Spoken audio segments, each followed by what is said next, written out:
Assalamualaikum warahmatullahi wabarakatuh. Oke, pada pertemuan hari ini kita akan bahas materi tentang hidrokarbon ya. Materi hidrokarbon itu atau senyawa hidrokarbon. Oke, hidrokarbon ini dibagi menjadi 4 sub-bahasan. Bahasan yang pertama itu adalah pengenalan senyawa hidrokarbon, yang kedua tata nama senyawa hidrokarbon, yang ketiga ada isomer hidrokarbon, yang keempat ada sifat fisika atau sifat kimia dari senyawa hidrokarbon. Oke, pengenalan senyawa hidrokarbon ya, kita masuk ke subbab yang pertama. Nah, hidrokarbon itu adalah senyawa yang terdiri dari hidrogen dan karbon. Nah, karena di sini karbon, pasti kita akan membahas tentang sifat khas dari atom karbon. Nah, sifat khas atom karbon yang pertama, dia memiliki 4 elektron valensi sehingga memiliki 4 tangan. Nah, kan kita tahu ya, karbon itu dia memiliki 4 elektron valensi sehingga dia siap berikatan dengan atom lain ya. Nah, di sini kan ada 4 elektron yang tunggal, artinya siap berpasangan dengan atom lain, atau dengan kata lain karbon ini dia memiliki 4 tangan untuk siap berikatan kovalen dengan atom lain.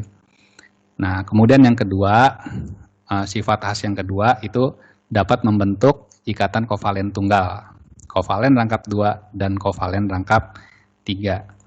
Nah, ini adalah contoh dari hidrokarbon yang kovalen rangkap 2. Nah, kenapa rangkap 2? Nah, karena C ini dia bisa berikatan rangkap 2 ya. Ini di sini rangkap ada dua tangan ya, yang atas sama yang bawah. Nah, sedangkan C dengan H ini adalah kovalen tunggal ya. Nah, sedangkan C dengan C dia rangkap 2. Nah, kita lihat di sini berdasarkan sifat yang pertama dia memiliki 4 tangan. Nah, kita cek di sini. Nah, C yang pertama dia berikatan dengan H 1, C yang berikatan dengan H 2, dan 2 berikatan dengan C, artinya jumlah tangannya ada 4. Begitupun dengan C yang di sebelah kanannya ya, jumlah tangannya ada 4, 1, 2, 3, 4. Nah, ini adalah contoh dari kovalen rangkap 3 ya. Kita lihat di sini ada 3, 1, 2, 3, dan jumlah tangannya ada 4 ya. Jumlah tangan C itu ada 4. Nah, kita hitung di sini 1, 2, 3, 4. Sedangkan C di sini juga ada 4, yaitu yang 1 mengikat C, yang 3 lagi mengikat H. Nah, ini H-nya sebanyak 3. Begitupun dengan CH 3 yang ada di sebelah kanan ini. Nah, kemudian yang ketiga sifat istimewa atau sifat khasnya, dia memiliki jari-jari atom yang kecil sehingga ikatan kovalennya yang terbentuk cukup kuat. Nah, ikatan kovalen C ini dia sangat kuat ya, karena jari-jarinya kecil. Kan kita tahu juga ya, karbon itu dia berada di golongan 4 paling atas ya. Semakin ke atas ya dalam sifat keperiodikan, maka jari-jari kan semakin kecil ya. Dan yang keempat ini ya, dapat membentuk isomer, yaitu senyawa dengan rumus molekul yang sama tetapi struktur dan sifatnya berbeda. Nah, ini contohnya ya. Ini adalah isomer. Kenapa di sini disebut isomer? Nah, kita lihat aja di sini. Jumlah C-nya berapa? 4. 1, 2, 3, 4. H-nya ada berapa? Ya, mungkin bisa dihitung sendiri ya. Nah, kita lihat di sini jumlah C-nya berapa? C-nya 4. Nah, sedangkan H-nya mungkin kalian bisa hitung sendiri. Artinya jumlah C sama jumlah H yang di sebelah kiri sama dengan jumlah yang di sebelah kanan. Bedanya apa? Bedanya di sini dia lurus, sedangkan di sini C-nya cabangnya ke atas ya, dia memiliki bentuknya berbeda gitu. Oke. Kemudian yang kedua jenis-jenis atom karbon. Nah, atom karbon dibagi beberapa jenis ya. Yang pertama ada C primer ya, atau disingkat dengan 1 ya, yaitu C yang terikat langsung pada satu karbon lainnya. Nah, kemudian ada C sekunder, yaitu karbon yang mengikat 2 C lainnya. Yang ketiga ada tersier, yaitu C yang mengikat 3 C yang lainnya. Nah, ada kuaterner mengikat 4C yang lainnya. Nah, contohnya gini. Nah, di sini adalah senyawa hidrokarbon ya. Nah, kenapa disebut senyawa hidrokarbon? Karena hanya ada C, ada karbon, dan hanya hidrogen karbon. Kita lihat di sini. Nah, yang di sini, kenapa satu? Karena ini disebut juga C primer. Kenapa C primer? Karena dia mengikat yang di sebelah sininya aja ya. Yang di sebelah kanannya aja. Nah, kemudian yang atas nih, yang di sini, kenapa ini disebut primer? Karena mengikat satu C, yaitu yang ada di bawahnya aja. Nah, di sini, ya di sini juga primer nih, ya satu di sini primer, di sini juga primer, di sini juga primer. Oke, kenapa di sini disebut primer? Karena cuma mengikat C yang ada di sebelah kirinya aja. Nah, sedangkan yang ini, ya. Ini dia disebut sekunder, C sekunder. Kenapa C sekunder? Karena mengikat yang di sebelah kiri dan sebelah kanan. Artinya ada dua atom C yang berikatan dengan C yang ini. Ya. Dan ini yang disebut C tersier. Kenapa C tersier? Karena mengikat 3. Kita hitung ya. 1 yang di sebelah kiri, kemudian yang di sebelah kanan, kemudian yang di sebelah atas. Jadi ada 3 atom C yang diikat oleh C tersier. Nah, dan yang ini, yang terakhir adalah C kuaterner. Kenapa kuaterner? Karena dia mengikat 4. Kita hitung lagi ya.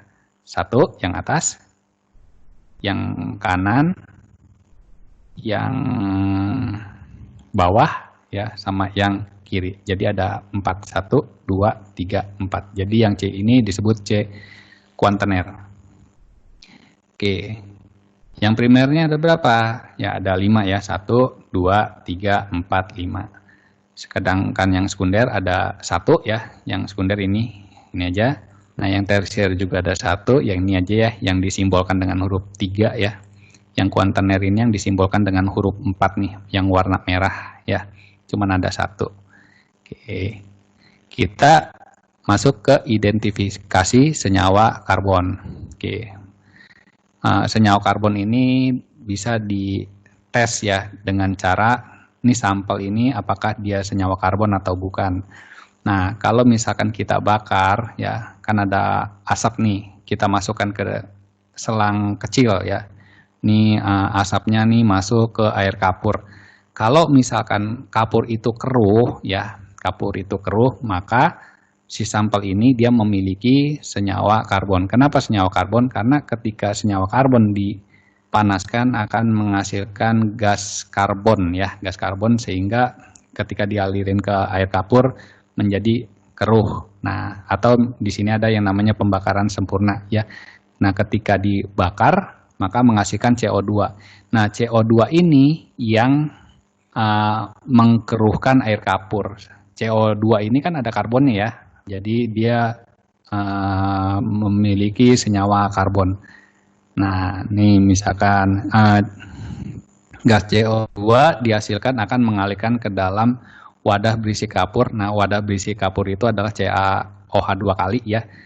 Menghasilkan CO3 dan H2O. Dan ini yang mengeruhkan air tersebut ya. Oke, jadi padatan putih atau larutannya menjadi keruh. Oke, pengelompokan senyawa karbon. Nah, senyawa hidrokarbon ya. Nah, hidrokarbon itu kan dia terdiri dari C dan H ya. Nah, rumus umumnya C dan H terserah di sini mau diisi 4, H-nya mau 8. Yang penting kalau dia ada C, ada H, dia senyawa hidrokarbon. Nah, dia dibagi menjadi 2. Ada yang namanya alifatik atau rantai terbuka dan ada yang namanya siklik atau rantai tertutup. Nah, alifatik dibagi menjadi 2 juga.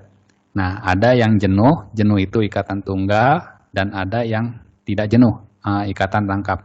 Nah, kenapa dia jenuh? Karena dia tidak bisa direaksikan. Sedangkan kenapa dia tidak jenuh? Karena bisa direaksikan secara adisi ya. Nah, contoh ini ikatan tunggal atau ikatan jenuh. Nah, nama jenis hidrokarbonnya adalah alkana dan ini adalah rumus umumnya CN H2N plus 2. Nah, sedangkan kalau yang tidak jenuh dibagi menjadi dua. Ada yang rangkap 2, ada yang rangkap 3.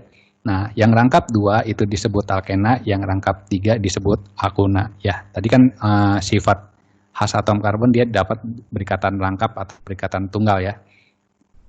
Nah, sedangkan kalau yang rangkap ini Cn H2n itu yang rangkap 2. Sedangkan yang rangkap 3 itu rumus umumnya Cn H2n-2. Nah, sedangkan kita masuk yang ke siklik atau rantai tertutup. Nah, rantai yang tertutup ada yang namanya alisiklik, jenuh dan tidak jenuh. Nah, dan ada yang aromatik. Nah, kalau yang alisiklik itu, nah contohnya seperti ini ya. Ini adalah yang jenuh ya. Yang jenuh, sedangkan ini yang tidak jenuh. Kenapa tidak jenuh? Karena dia memiliki rangkap 2. Kalau ini jenuh, kenapa? Karena rangkapnya tunggal ya. Tunggal itu dia disebut juga jenuh. Kalau dia rangkap, dia tidak jenuh. Nah, ada yang namanya aromatik. Nah, aromatik ini kenapa dia disebut aromatik? Dia seperti C-nya terkonjugasi ya. Maksud terkonjugasi gampangnya gini. Nah, di sini rangkap, di sini tidak rangkap, rangkap, tidak rangkap, rangkap, tidak rangkap. Nah, ini yang disebut C terkonjugasi atau bisa disebut juga aromatik. Oke, kita lanjut lagi ke tata nama senyawa hidrokarbon. Nah, ini adalah deret homolog dari alkana ya. Metana, etana, propana, butana, pentana, heksana, heptana, oktana, nana, dekana, dan ini semua diambil dari nama Latin ya, dan akhirannya ana. Ana ini dia menyatakan bahwa ini adalah hidrokarbon jenis alkana. Kalau CH4 kan C-nya 1 nih, metana. C2 H6 ya kan, etana. C-nya 3 propana. Ya begitu pun dengan selanjutnya. Dan ini adalah strukturnya ya. Oke, adapun yang namanya alkil. Nah, alkil itu dia cabang. Cabang artinya ketika dia kehilangan H, H-nya kehilangan 1. Kalau CH4 kan metana, sedangkan CH3 itu metil. Dan ini perbedaannya kehilangan 1 H kan. Nah, alkana yang kehilangan 1 H itu disebut juga dengan cabang atau alkil ya. Di sini C2H6. Di sini C2H5 kan kehilangan 1 H ya, etana, sedangkan alkilnya etil ya. Jadi alkil itu adalah alkana yang kehilangan 1 H, H-nya berkurang 1 nih ya. Mungkin kalian bisa lihat sendiri ya. Di sini kita lihat di sini C3H8, di sini C3H7. Nah, di sini C4H10. Oh ya, ini harusnya C4H9 ya harusnya ya. Oke.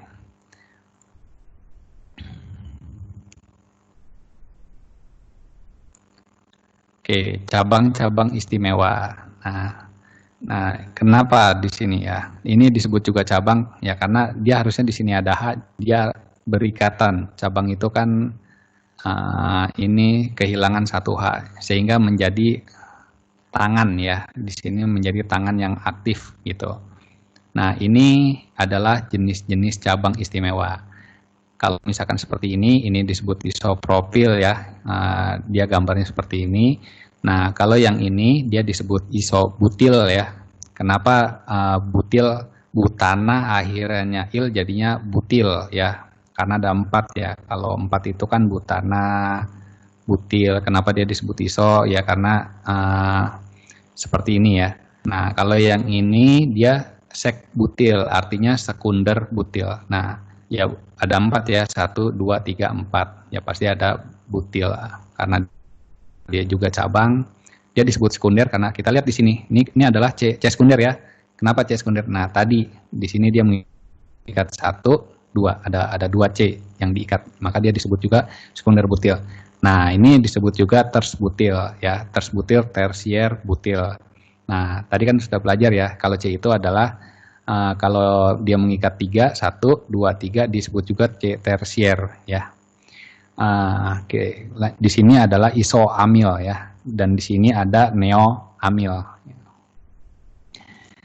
Oke, untuk tata nama alkana. Nah, pertama caranya adalah penentuan rantai terpanjang. Nah, kalian buat dulu rantai yang terpanjang. Nah, jika ada lebih dari satu rantai yang terpanjang, nah tentukan rantai ya dengan cabang yang terdekat. Tentukan rantai dengan cabang yang terdekat.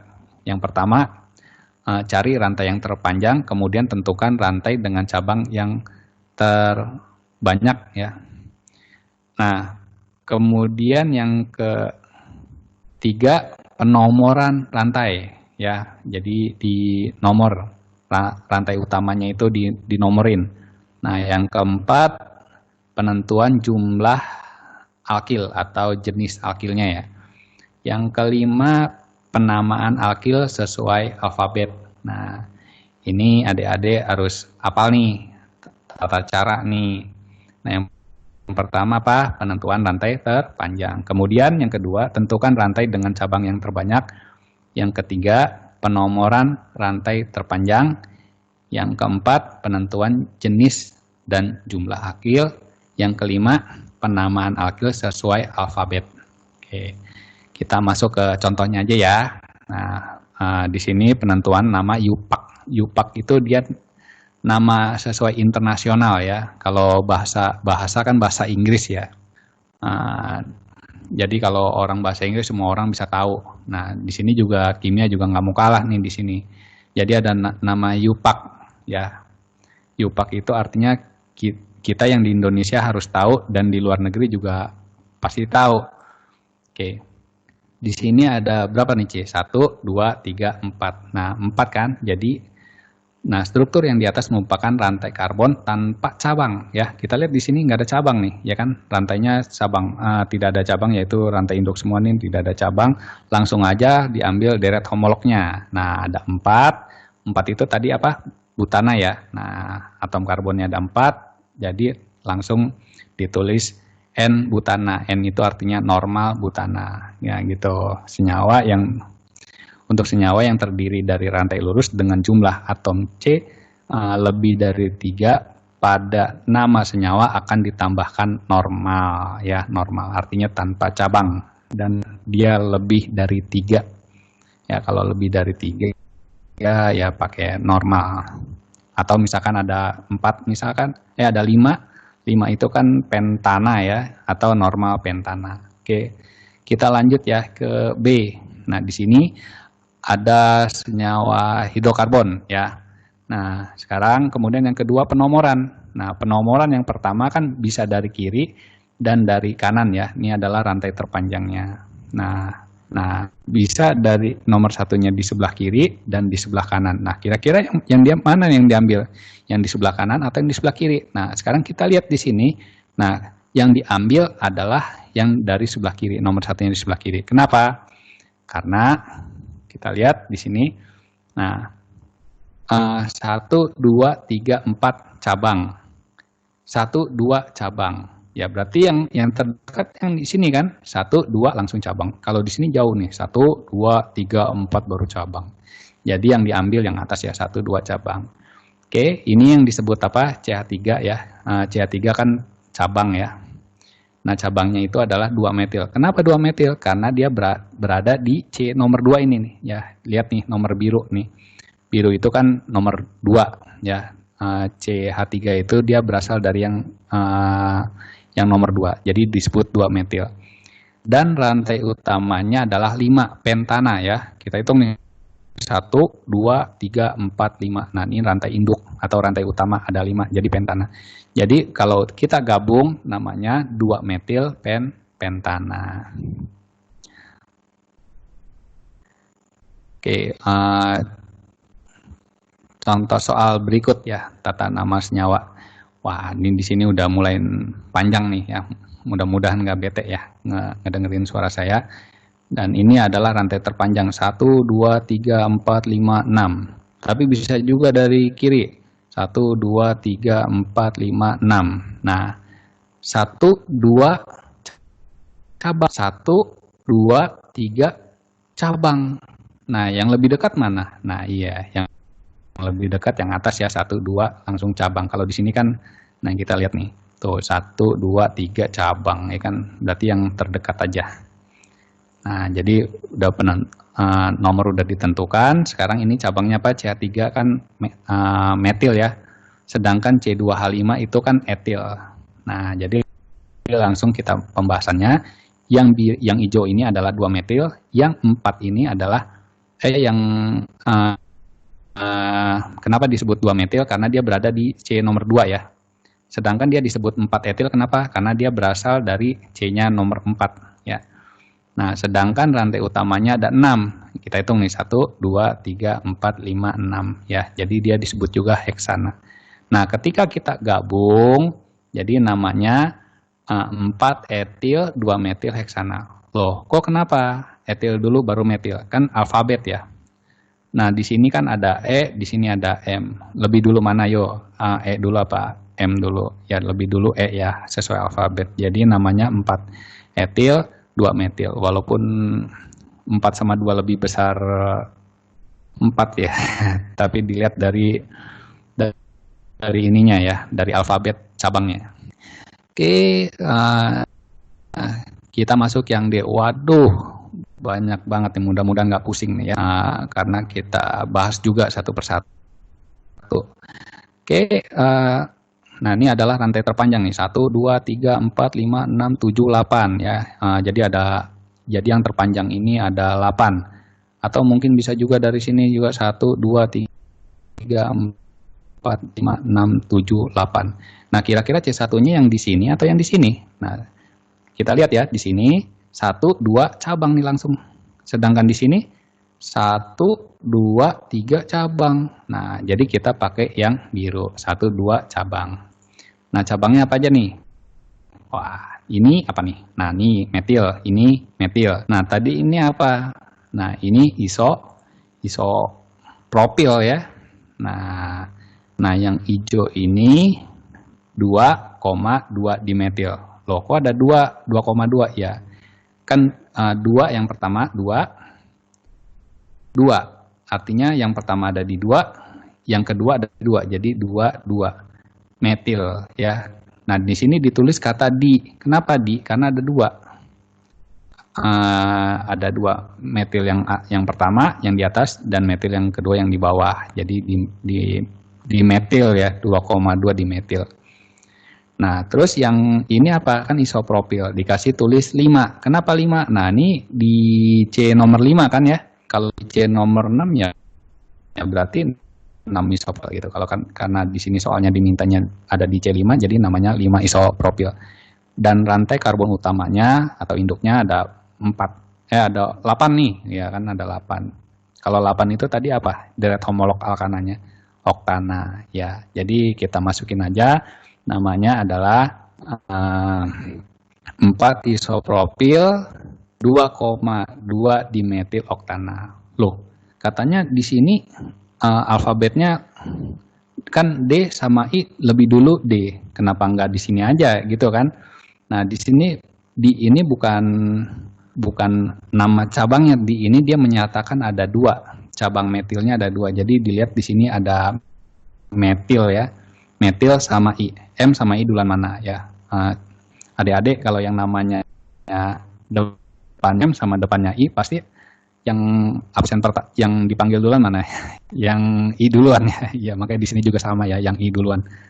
Nah, selanjutnya tentukan nama yupak ya. Waduh, lebih banyak lagi. Nah, di sini 1, 2, 3, 4, 5. Ini apa nih? Ini isopropil ya. 1, 2, 3, 4, 5. Wah, di sini juga sama-sama panjang nih. Ke sini 5, dari bawah juga 5. Nah, yang diambil yang mana? Nah, kalau yang diambil ini kan kurang cantik ya. Nah, kalau misalkan kita ambil yang biru, nah kan cantik nih, ya kan rantai cabangnya lurus nih, ya kan lurus. Ininya lurus. Tapi kalau misalkan kita pakai nomor rantai utamanya yang kuning nih, nah ini kan cabangnya bercabang. Waduh, cabangnya bercabang makin pusing. Yang cantik aja ya, yang cantik ini kan pakai 1, 2, 3, 4, 5 dan cabangnya lurus. Ya udah, berarti kita pakai yang cantik aja. Jadi di sini cabangnya lurus. Nah, kita tahu ya, yang ini namanya apa nih? Nah, yang hijau ini kan metil ya, karena cuma satu C-nya. Dia disebut 2 metil ya, karena berada di C2. Yang atas ini dia disebut etil karena ada di C3 ya. Jadi 3 etil dan 2 metil. Rantai utamanya ada berapa nih? 1, 2, 3, 4, 5. Ada 5. 5 itu kan pentana ya. Nah, pentana, ini rantai utamanya pentana. Jadi ketika digabung namanya 3 etil, 2 metil pentana ya.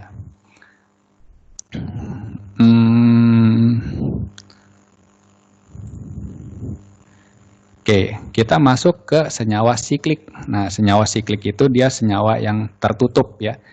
Nah, seperti ini. Ini adalah senyawa siklik. Kenapa siklik? Karena dia membentuk sebuah cincin. Nah, melingkar dia. Seperti roda ya.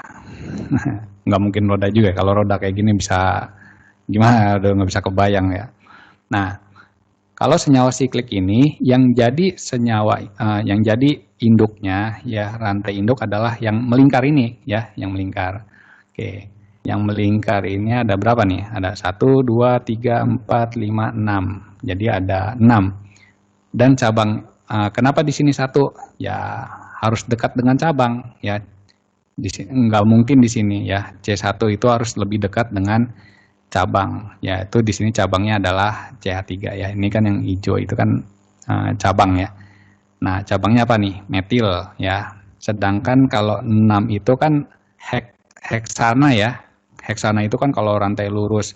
Nah, karena dia membentuk sebuah siklik atau sebuah cincin, dia dikasih kata siklo. Nah, siklik, sikloheksana. Jadi ini disebut juga rantai utamanya adalah siklo heksana, sedangkan cabangnya metil. Jadi kalau digabung namanya apa? Ya, kalau digabung namanya 2 metil sikloheksana. Ya, jadi nggak usah pakai 1 lagi, nggak perlu. Kecuali kalau ada 2 gitu cabangnya baru deh ditulis. Nih ada 2 nih cabangnya nih ya. Nah, pertama ini ya pasti rantai induknya yang melingkar ya. Mungkin kamu nih bisa nih lihat nih yang melingkar yang mana nih. Nah, tuh 2 3 4 5 6. Nah, kemudian yang kedua 1 2 3 4 5 6. Nah, kira-kira yang dipakai nomornya yang mana nih? 1 2 3 4 5 cabang. 1 2 3 cabang. Nah, iya yang kecil-kecil ya. Jadi ini 1 2 3 langsung cabang. Oke. Loh, kok kenapa C1-nya di sini? Ada yang tahu nggak? Nah, kenapa C1-nya di sini? Karena yang prioritas itu adalah ketika jumlah C-nya yang banyak. Nah, di sini kan C-nya berapa nih? 1 ya. Yang di bawah C-nya berapa? 2 ya. Nah, berarti yang prioritas itu dulu, yang jumlah C-nya banyak. Nah, kalau saat ini kan etilnya di nomor 1 ya. Nah, ditulis 1 etil. Nah, sedangkan 3 ada di C3, 3 metil. Yang hijau ini adalah metil, yang merah itu etil. Jadi untuk cabangnya 1 etil, 3 metil. Kenapa 3 metil? Tahu ya? Karena metilnya itu ada di C nomor 3. 1 etil karena etilnya ada di C nomor 1 ya. Dan rantai utamanya itu ada sikliknya ada berapa nih? Ada 6 ya. 6 itu kan heksana ya. Karena dia melingkar gitu ya, maka dikasih kata siklo. Nah, jadi namanya 2 etil, 3 metil, siklo heksana. Oke, terima kasih. Assalamualaikum warahmatullahi wabarakatuh.